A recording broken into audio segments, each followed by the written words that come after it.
was at, but I had some on my mind, something that I really, felt the need to get off my chest, because I know, to be honest with you, I don't like talking about this stuff.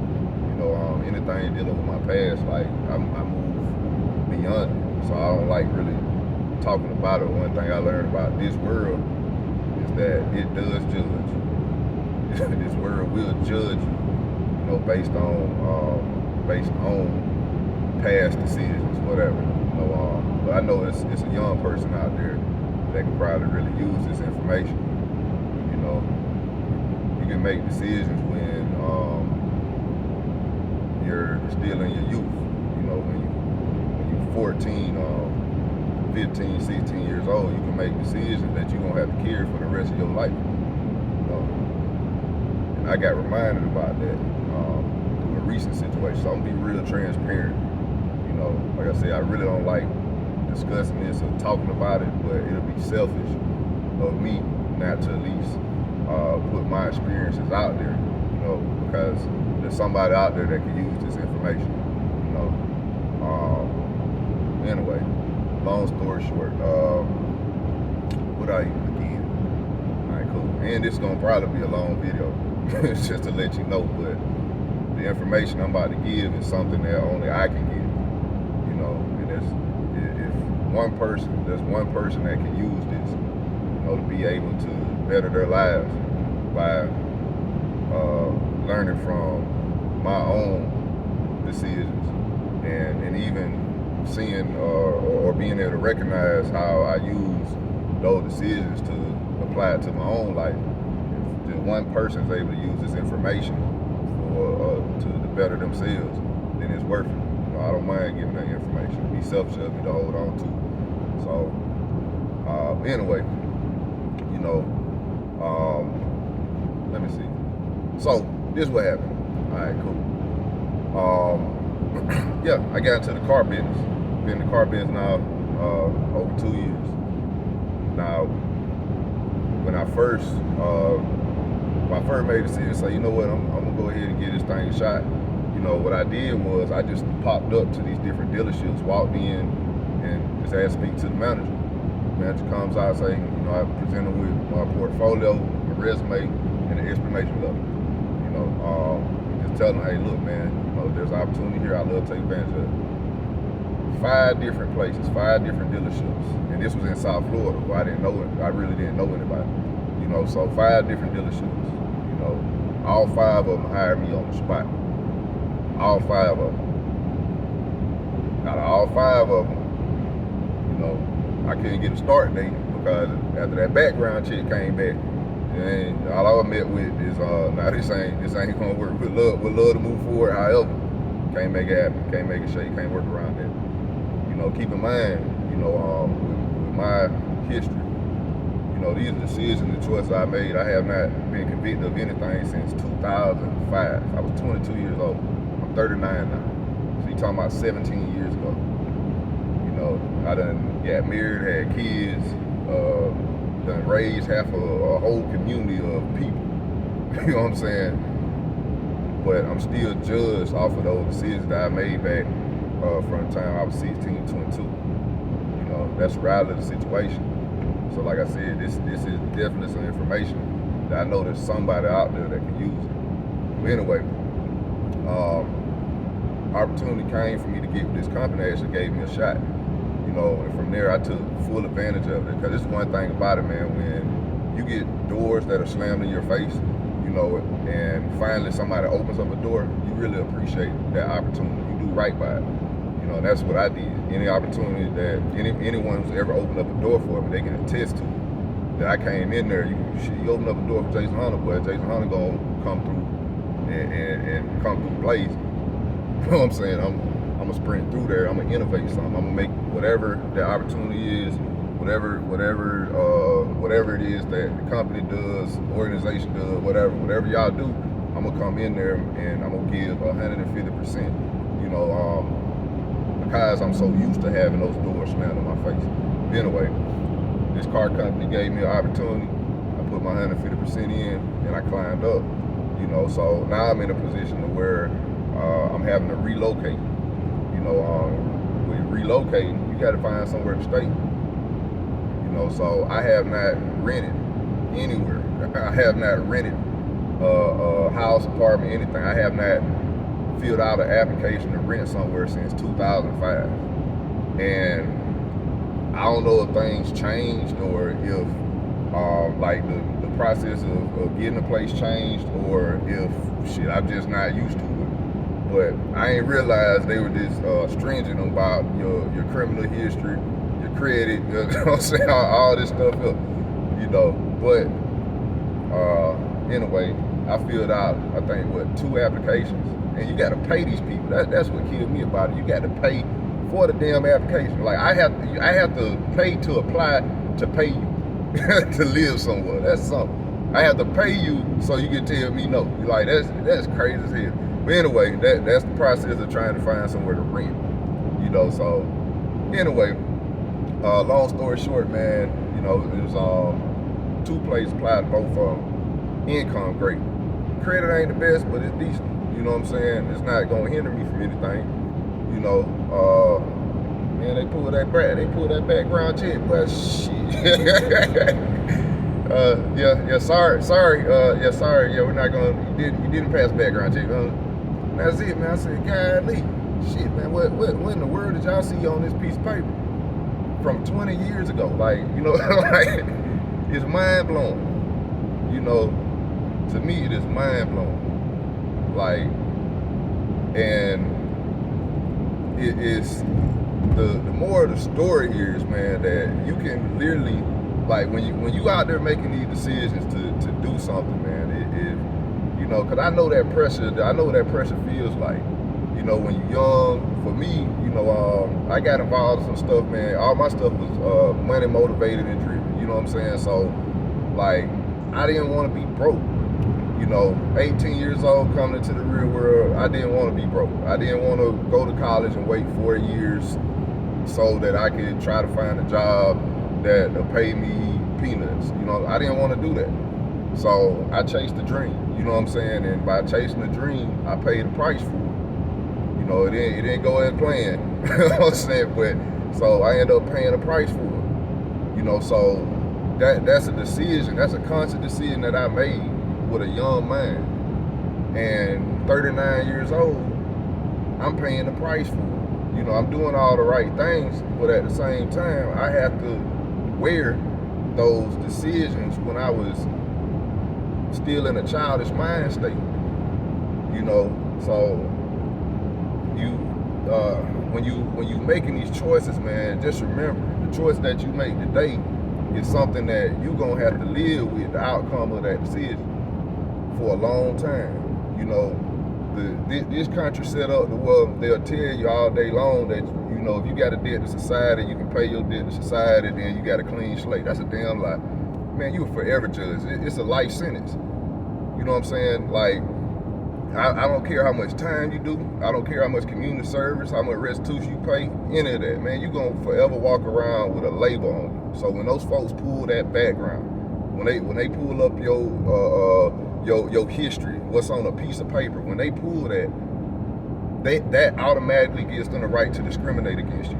That's the country that we live in, and I'm not here to share old sad stories, because Jason Hunter gonna always find a way to get around it. You know what I'm saying? That's not a problem. I can handle mine, been doing it. But the reality of the situation is that if you make a choice to jump out into the streets, jump out into the game, chase a right now fix for to try to take advantage of an opportunity to whatever, man. You know how it goes. If you make that choice, remember, you are making the choice. Like that is your decision, and every single thing that comes along with it, you're gonna have to wear, and pretty much for the rest of your life. Like, that's the reality of the situation. Something as simple as trying to find somewhere to stay. You know what I'm saying? Like, that is crazy. It's mind blowing to me. I've done a lot of good. I've given more than I've taken. Just put it like that. I've given more than I've taken. But at the end of the day, it means absolutely nothing. You know what I'm saying? It means absolutely nothing in the eyes of the world that we live in. That's the reality of the situation. You know, because a lot of times, and I remember working with like teenagers and stuff, man. I did that for years, but you always had the folks to try to scare young people straight. You ain't got to do all that. Like, it's the small stuff that you don't even think about that is most important. You know what I'm saying? Gotta keep my eyes on the road. It's the small stuff. You know, we all hear the stories about, oh, if you jump out there in the streets, you know, you gonna end up either dead, shot, blown, in jail, prison, all that stuff there. And some people don't go through that. It's as simple as trying to find somewhere to stay, trying to get trying to get transportation. I mean, you know how many folks I know that are in their 40s and they have never used credit because they always did everything with cash. They were in the streets, you know what I'm saying? So they have no idea how credit works. 40-some years old and you have no credit history. You know, when you're in your 40s, you start looking at grown people stuff, man. You want to buy a house. You know, you want to be able to get your 16-year-old kid a car. Simple stuff like that, but you didn't invest in that when you were younger, so therefore you can't reap the benefits of it. It's small stuff like that, you know. And I'm kind of tired of people like really glorifying the streets. Like, ain't no love in it. You know, I got partners that are very successful, and they came from that game, and most of them don't even talk about the stuff that we went through or did or experienced. We moved on. But I'm in a position to where I can talk about it, so I will. You know, 9 times out of 10, I'll probably be judged for it, but shit, I'm gonna be judged regardless. You know, so I know it's somebody out there, man. You know, I went to thinking about, like, cause I got a couple cousins that's doing license, man. You know, got another one that's doing like 10. I got a couple of young folks I mentor that's doing a couple of bids. They reach out to me from time to time, like on Facebook and stuff, messaging. You know, and I just think about it, like, when they do get to a position where they got to re-enter society, I remember how hard it was. Like, it is not an easy thing, you know. But on the front end of it, this is the stuff that needs to be shared with young folks so that they can make better, well-informed decisions. Give them more material to be able to choose from, you know, because I remember having the scared straight talks when people used to come in and talk to our class or whatever, you know, just, you had grown folks trying to scare you straight, basically. You know, they give you the whole 1 out of 10 of y'all gonna be dead within the next 10 years.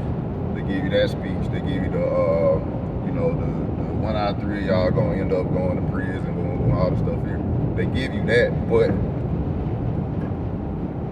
there's not enough for us who are really being transparent with these young folks and sharing our story directly with them. You know what I'm saying? Like, it's the small, simple stuff that makes life so challenging and uncomfortable. You know what I'm saying? All because you chose to make decisions when you were young, when you were their age.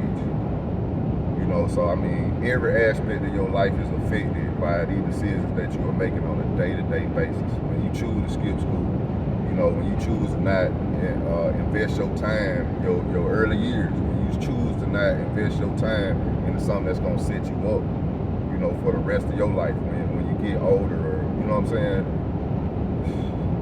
You're gonna pay a price for that. That's just right of the situation. You're gonna pay a price. You know, for me, I've taken a lot of losses.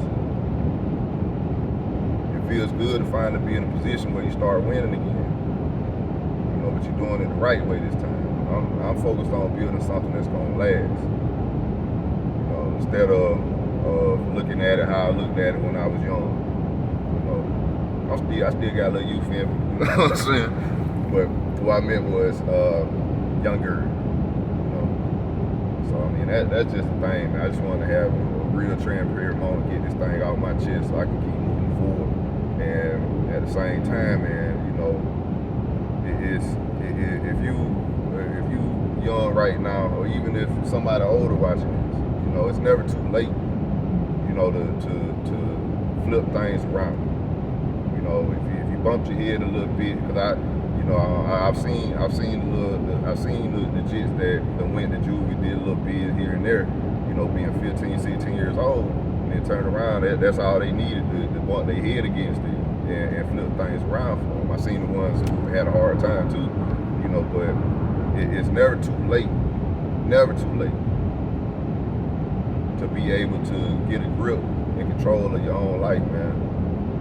You know, it's never too late to start over. Like, it's never too late to do it. And I remember going through the process. I remember going through my cycle.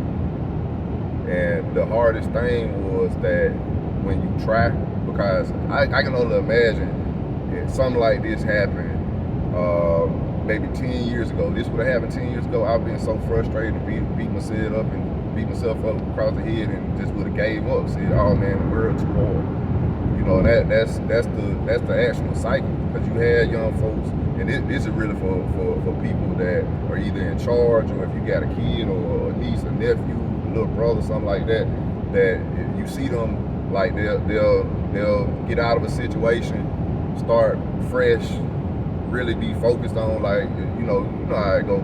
They trying to get a job, they trying to go to school, they trying, but then something happens and it throws them off.